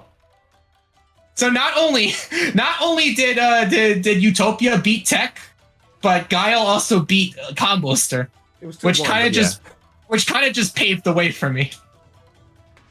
Yeah, a No lot offense. of a lot of the heaviest hitting people were like getting upset, and I was looking at this bracket while it was developing. I was like, what is happening It was tonight? crazy. I got really lucky. Like, people are cracked tonight. Just Hey, but hey, everybody. man, you gave me an opportunity. I'm gonna take it. I'm not complaining. A I am wise an man- opportunity taker. I will Yeah. grasp any opportunity you hand to me, luck or not. A wise man once said, "We take those." Yeah, we take those. Just waiting till Natter. That's the thing. Natterpuss is doing a lot better. Yeah. Still has, you know, the ranked Machamp player syndrome. But I almost lost to him, so there's that. Oh yeah, you definitely can't. He can't took a disregard game. that. He took a game. That's good. That's pretty good. He took a game off of me. Yeah, Neon Black went 2-0 because of, I don't know whether it was bad seating or what. Hold on, let me look at the bracket. All right, so like Neon loses immediately to Utopia. Bro, Utopia was popping off, bro. That's what I was talking about. That's what Actually, I was. now that I'm looking at this, he was popping the hell off. He fights Neon Black, wins, fights TEC, wins, fights me, gets his ass royally handed to him. But then in losers, he wins against Aldrake, and then he loses to TEC again. Unfortunate. Yeah. But oh my god, you popped. How did he beat Aldrake? Oh my god. Utopia was cooking. What can I say? He was cooking, bro. Utopia, if you're in this chat right now, I just want to say, holy shit, bro, you popped off. But anyway, another person that popped off. Let me see. Let me look at the bracket. I'm looking at the bracket right now. Poor Peta guy. Peta guy's not been. Poor Peta guy. Another 0-2. Neon Black got 0-2'd. He was pretty upset about that. He in my chat. He was like, "This is some bullshit." Oh no. While I was streaming, I'm like, "Hey, man." And then we just laughed at him because that's what we do. Oh Jesus. But anywho, who else? Aldrake took a game, but then he took a game off of 99. He did okay. Comboster's been popping off lately, but I feel like it's slowing down. Like he's starting to settle in.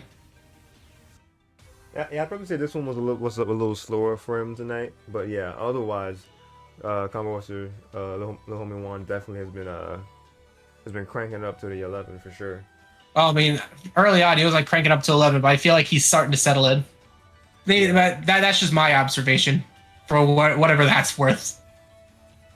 As for me, I was just playing this tournament like a absolute goober. I was just playing, being like, yeah, whatever, I'll just play.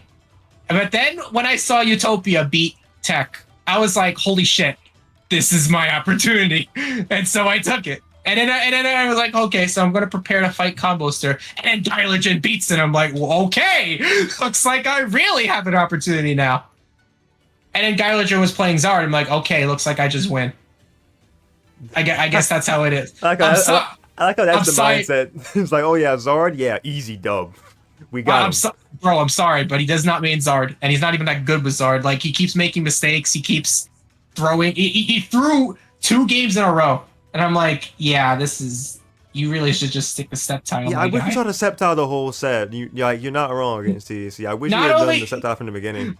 Not only is Sceptile like an absolute fucking DLC character, not only is he cheap as all hell, but he's actually kind of good with him. Like he was bodying TEC that first round. Oh yeah, he's very good with Sceptile. He was destroying. He got those Giga Drains. Honestly, if he was feeling himself with Sceptile, I feel like he could have at least taken 2 games off of TEC. Oh yeah, for sure. Yeah, definitely. Like he should really I know you like Zard guy. I know you do, but at some point when you go from like the top dog to one of the worst characters in the game, sometimes you have to ask yourself, is this worth it? Is all the fun in the world worth it? I mean, yeah, you could be like Leafblade who does admittedly super well with Blaziken, but that's because he put a lot of work into Blaziken. He puts all like Leafblade. as much as I like to like fucking hamper on him because he's my friend and friends hate each other. As much as I like to like hamper on him for being French and being an idiot, I see the work he puts in Blaziken, and I have to like, no matter how many times I tell him Blaziken's a piece of shit character, no matter how many times I tell him that, he doesn't care. He just does. He just puts in the work. Like this RDG EU, if you've been watching that, he was doing so well against what's his name? Our Radiance. Like he was destroying him with Blaziken. He was baiting. He was doing all these crazy baits, and he kept biting. And I was like genuinely impressed and like, wow, this is awesome. I need to watch more of the recent EU things. They're actually kind of built different. I'm not gonna lie to you. They're all right. I wouldn't say they're like built like us. I mean, we kind of have an unfair advantage of having more people. There's more opportunities. Quantity. There's more opportunities, and since it's a quantity thing, having more people also just makes us straight up better because we have we have like stronger players because of how much experience we have. On top of being able like if you're a new player in the EU, your chances of leveling up are usually slower than chances of an NA player leveling up simply because they have more players, more good players to feed off of to get all that EXP from. That being said, you don't sleep on those. Some of these guys are pretty damn good. Vanistar, our Radiance, there are some great ones. Niet is pretty damn good. Our Radiance, Or a master. that's the same guy. Oh, is it? Yeah. What? He changed his name. Oh, never mind. Don't mind. Yeah. Peeps. Our Radiance, Aura Master, whatever you want to call him. Leaf Blade's pretty good. He's climbing. I told him to use D-Tech more because holy shit, that move is cringe, and that's what he's doing. Who else? Who else is climbing up? Chepe's alright. He's been doing numbers. Yeah, Chepe's not bad at all, actually. No, he's not. He's just cringe. Oh man. But yeah, EU's fun to watch because it's not like there's no tech there. So it's actually fun to watch who makes it in grands because you don't know who's gonna win right away. Well, that's always fun. That is a toss up. It's kind of whereas like you have like tech, it's just like if tech makes it in grands, chances are if you let him get the reset, he's gonna win the tournament. If he comes from losers, and if he's already there, well, kind of just wins by default because resetting against tech gives him like the opportunity to just download you. That's like the one good thing about tech is that he's really good at downloading. He's very good at that. You just can't let him have the opportunity to do it. And once he gets that opportunity, it's usually curtains. But yeah. But EU is so fun to watch. I actually do enjoy watching them, especially when Chepe streams them. Or when Leaf Blade streams them. Yeah, like you should really get Leaf Blade stepping up whenever Chepe's not around to do it. Yeah, Leaf Blade's been stepping up. Love to see it. But yeah, it's really fun to watch. Like usually they don't really have that much commentary, but I don't really think they need it. Not everything needs commentary. Like this one was pretty damn fun to watch. It really was. I had a lot of fun watching EU before getting ready to participate in 93 and be another fucking cringe lord. I was expecting it in RDG 91 and 92. I was in a little bit of a rut. I was just losing left and right. I got 4th, got 7th. I'm like, yeah. Oh well, what can you do? And then you jump to 1st. Must feel good. Oh yeah, it does feel good. It does. It also feels good being able to have this streamed because the last time I got 1st and beat Tech's ass, it wasn't streamed, and I was kind of upset because that would have been fun to watch. That must have been a week that I just kind of wasn't around. I'm not sure what happened there because there was a point in like one of the. It was the tournament where even Riggs wasn't there. Yeah. And someone had. That was like when Riggs wasn't there. You guys couldn't collect replays because nobody was doing it. It was like emergency modded. Yeah, Dude. cobwebs were there. It was like nobody. Nobody was there. That's why it wasn't streamed. Yeah, That was kind of sad. Unfortunate, but hey, you got your due time to shine this time around. So let's go. Love to see Yeah. it. I'm glad I was able to see you pop off because it was great. No, I'm more happy about Utopia popping. He's been popping off lately. I'm pretty proud of him. Yeah, oh yeah. I feel like he's the real winner of this tournament, honestly. Honestly, Like- Utopia, because like beating TEC is like taking down the bounty. So yeah. Bro, every time someone beats Tech, they should just get actual money. Just put a little bounty on it. All right, Put hit a me with literal $5 bounty. real quick. Man, why can't we do that, bro? More people would actually play in these tournaments. We probably could get like Marks to play in these tournaments. You'd have Watch to it. you'd have to ask Riggs about that one to see if he's trying to actually get a bounty on TEC Oh. for real, for real. Get a real bounty on him. I'll be making bank. Ooh, we will see. We will see. But I do believe. Hey man, I did say I want that crown to be KTK shaped. you I did say that. You did say you want to. I don't care. I don't care how unreasonable of a request it is. I'm going to try. And if I try to do something, I'm probably gonna do it. You gotta speak it into existence. I like it.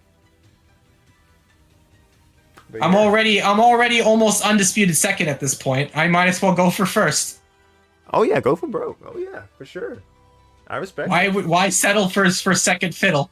You I'm should sure not doing that. No. Maybe Absolutely everyone else here is fine with losing to Tech over and over again. Not me. Not me. not. Don't let your dreams be dreams. The reprise. I'm not gonna let. No. Who's gonna be the another Lucid who's gonna tell me that I'm not gonna be able to do it? Ain't gonna I'm be waiting. me. It's not gonna be you. No, because I've seen you do it a number of times, so I already know that you have it in you. You know Goofy's trial, Filthy Frank? I don't think so. Or Goofy's like, I'll fucking do it again. Oh, Goofy. I don't know why I heard something else. I'll do it again. I'll Yeah. fucking do it again. I'll do it. Yeah, that's me. That's me. I hear you. Alright, but Alrighty. I don't have anything else really. This has been a lovely. We've just been talking at this point. It has been chilling. It's good. It's good. It's been Congratulations chat. again. Thank you very much. I will be looking forward to seeing myself on the #1 banner. Oh yes, I got you. I got you. See myself in that juicy. But I remember the last time I was on one of those banners. It looked so good. Hold on. Maybe I could get. That banner looks like better than almost any other banner, and I'm not saying that out of bias. The background was so perfect. Oh yeah, I asked TEC what his favorite stages were. Like that's why I have Dragon Nest for like the last one. That's So I why it's really always like the same. That's why it's always the same bland ass background. I changed it up for the last one because I actually asked him. I usually try to associate it with like the Pokemon type. Yeah, I've Oh, never. right. I don't think I've ever seen. Actually, where do you keep them? Where do you keep them? You keep them in. With the backgrounds? Yeah, no. Where do you keep the? A top 8 archive. Okay. Oh yeah. Okay. There's okay. So last one was Reggie Ruins. Last one, and then the one before that, there's Ferrum Stadium. Ferrum Reggie Stadium. Ruins. I like Yeah. Ferrum Stadium. Like, yeah, Ferrum Stadium is basic, but it's also basic in a cool way. What my what I usually do with the stages, every season starter is usually Ferrum Stadium, and then every season ender. Oh, yeah, this one. is one. the Copy. forest looking one. Let me show you. Let me pull it up. Let me put the image link into chat, bro. Hold on. I gotta share this. And this image goes hard. I don't know why. It just does. I'm scrolling back trying to find what season. It must be season 8. Let me see. It was season 9. Was it? I just scrolled to season 9. Let me see. I can't put it in the chat. I'll just send it to you. Oh Hold yeah, on. with the solo Gengar, number 87. Yeah, and it was like it was Mystery Carnival. I think the background actually. Yeah, you're right. that went hard. It I don't does. know why it goes so hard. No, yeah. Honestly, did you ever do Phos Volcano for one of those? Is that the stage that I have on in the background now for the ending card here?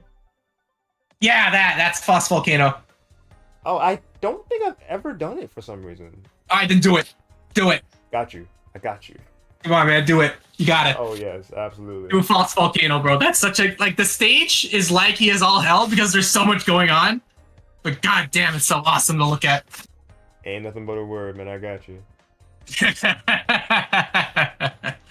Yo, Peachy, let's go. How you doing, bro? Are these your Smash viewers? Yeah, my Smash people's coming through.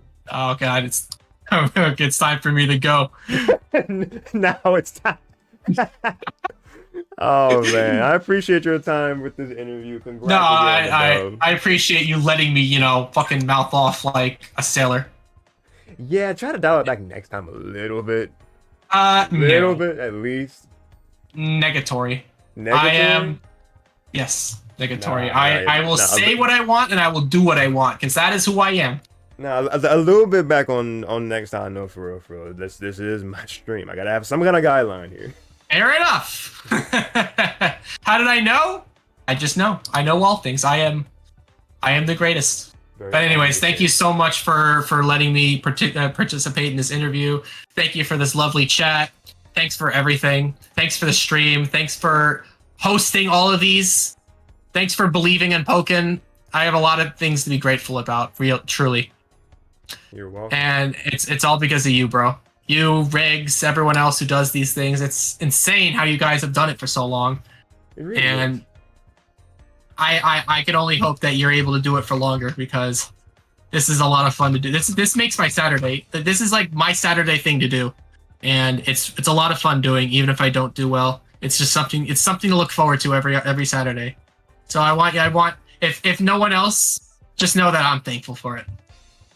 I'm glad to hear that. I appreciate how how honest you are about that and like how passionate you are about the game.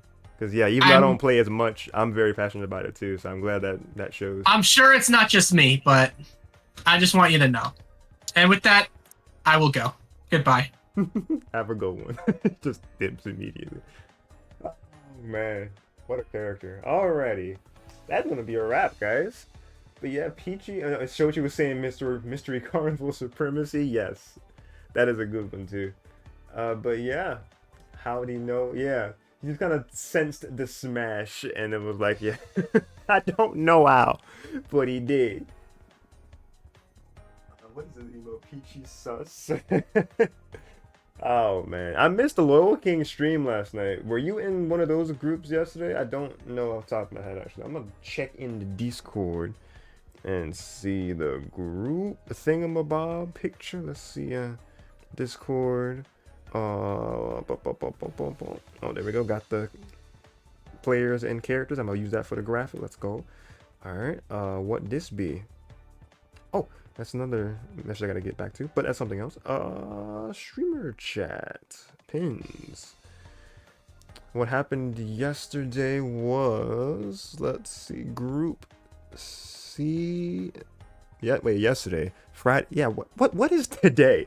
29th. Yeah, yesterday. Group E and F. So it was no, it wasn't you. You were are you coming up? No, you were first. You were in the group with 20 and seconds and Akira. Unless it got changed. Because there were a lot of changes that happened with these group stages. So there is that. Alright, but Shochi says, well, it seems appropriate to say I must depart now. Alrighty, Shochi, farewell to you all. Farewell. Thank you for tuning into the stream. Thank you for hanging out as long as you were. Always a pleasure.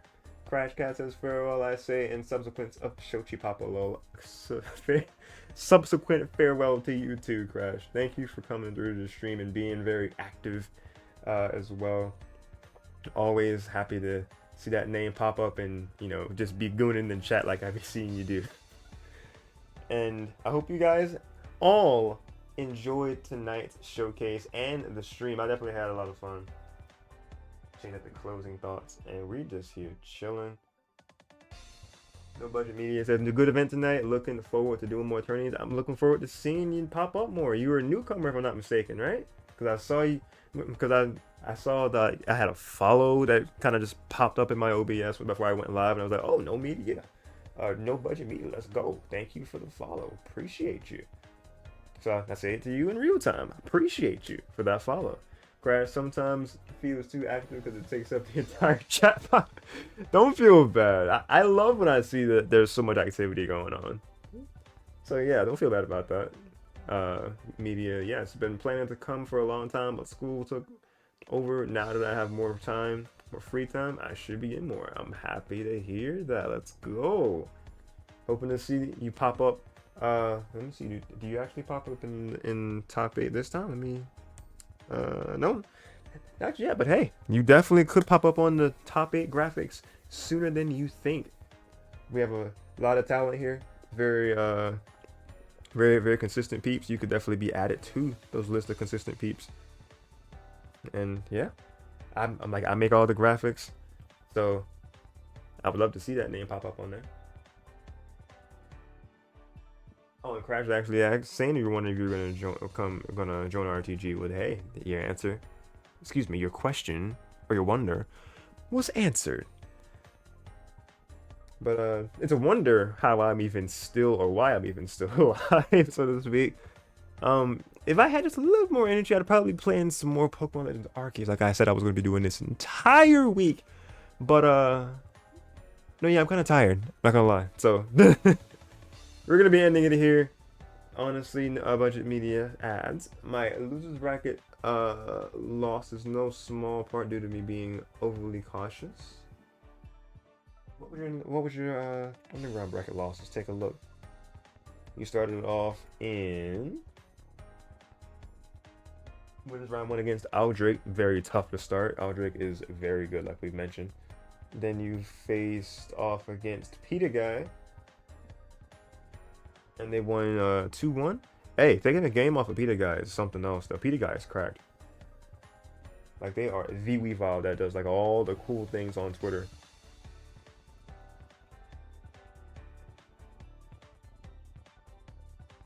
But so that was, well, you said you were cautious.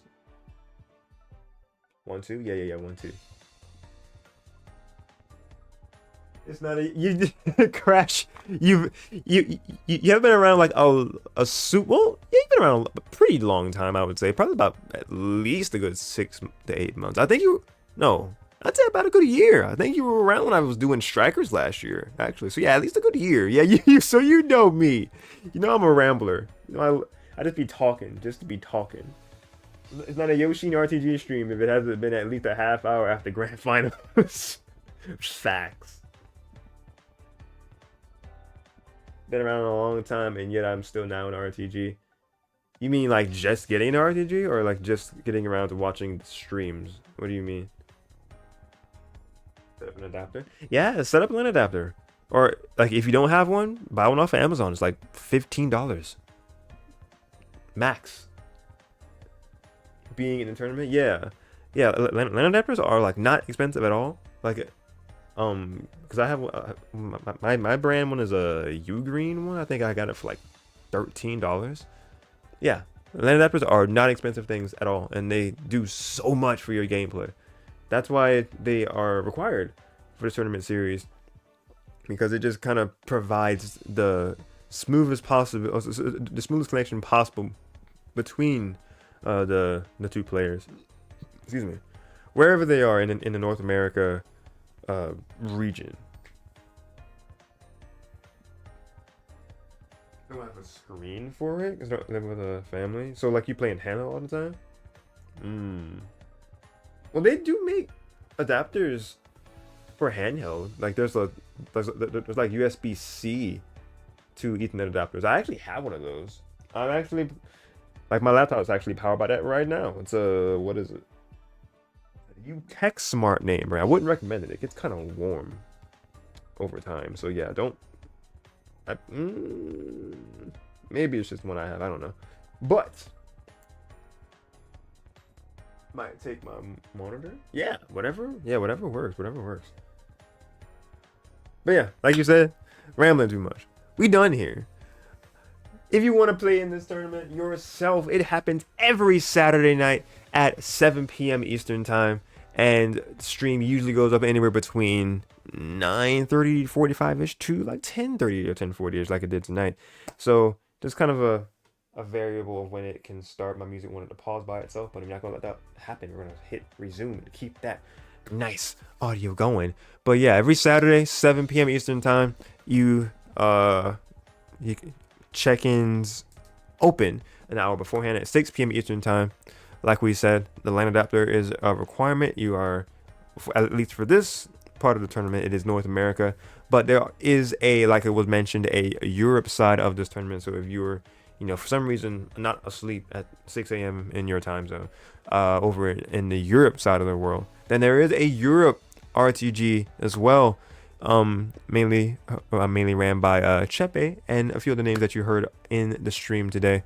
So that is it's also 7 p.m. in y'all's time, but I think that's like 3 p.m. Eastern time, our time zone. So that's how it's able to manage both on the same day, because it's such disparity in those two times. So every Saturday, 7 p.m. Eastern time, or whatever time zone it translates to you, and you can test your metal against these very good players each and every week. We have been doing it for a little over 2 years now. We are getting close to halfway through season number 10. So do not miss out on the chance of being a part of history, so to speak, with Pokken and online tournaments. It's hosted by Riggs, who just been the main man behind this, and reached out to other people in different parts of the world to even have RTG EU. So having those two is really big. Before I go into another tangent, that is the main thing here. Use the command RTG to be linked to the bracket that happened tonight, and then from there you can access my Discord server. And if you're interested in playing yourself, then you can join the Discord server and flare yourself with the Pokken trainer role to have access to said Pokken channels. And then from there you can you can say what region that you are in, North America or Europe, and you are able to see the few more channels, and then you show your proof of land in that respective channel, and then from there, tournament eligible, and the sky's open from there. So if you want to join, definitely use those means to do so. We'd be more than happy to have you. Ugreen adapter, yeah. No budget meetings. I managed to get a cheaper $10 Ugreen adapter from Amazon, and it works fine. Yeah, exactly. That's literally what I have. So yeah. Probably go fetch an extra monitor that we have somewhere and set it up in the room. I wonder if I could Photoshop a proof. No, you cannot. You cannot do that, Crash. Stop. Man, your trollish ways have no end. I mean, hey, we could tell. I'm the artist. I could tell. I don't like with Wi-Fi. It's technicalities. It's just gotta be wired, man. I can't really do anything about it. It's out of my hands. It's Riggs' rule. I'm just a vessel. I just stream this, man. I help mod, but I just stream this. And I make graphics. But yeah. With all that said, I think I'm done here. If you enjoy this and want to see more Pokken coverage every Saturday, or as much as I can anyway, and if you're interested in more Nintendo variety content ranging from Mario and Pokemon, and then throw in some Sonic and more things Nintendo and other variety gaming, then do me a huge favor and follow the channel. I'm notified the minute I go live next. If any of what I have said interests you, bring in more things to the channel as soon as I can.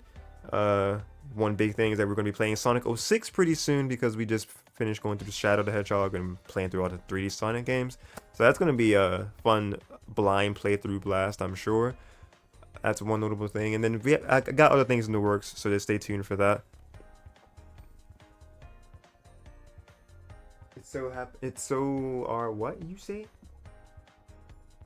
so rare if it happens, and it sucks. So close to perfect Wi-Fi, so close. Yeah, Sonic 06. Yeah, Sonic 06. It's gonna go crazy, man. I'm excited about it.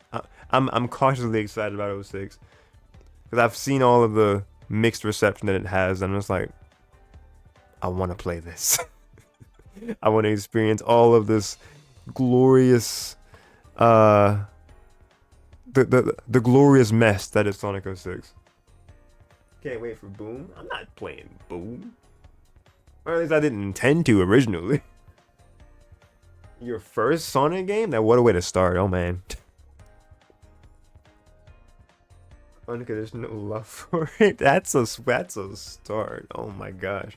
Not gonna get on a tangent. My name is Darsheen, aka Yoshi96, and I'm signing out for now, but definitely not forever. Have an amazing rest of your night or day, depending on where you are. Stay safe. God bless. Keep on being awesome. Arms aren't blue, that's why it's bad. I can't. Oh man, y'all keep on being awesome again. Remember to be kind. Thank you all so much for watching, and I will see you all next time.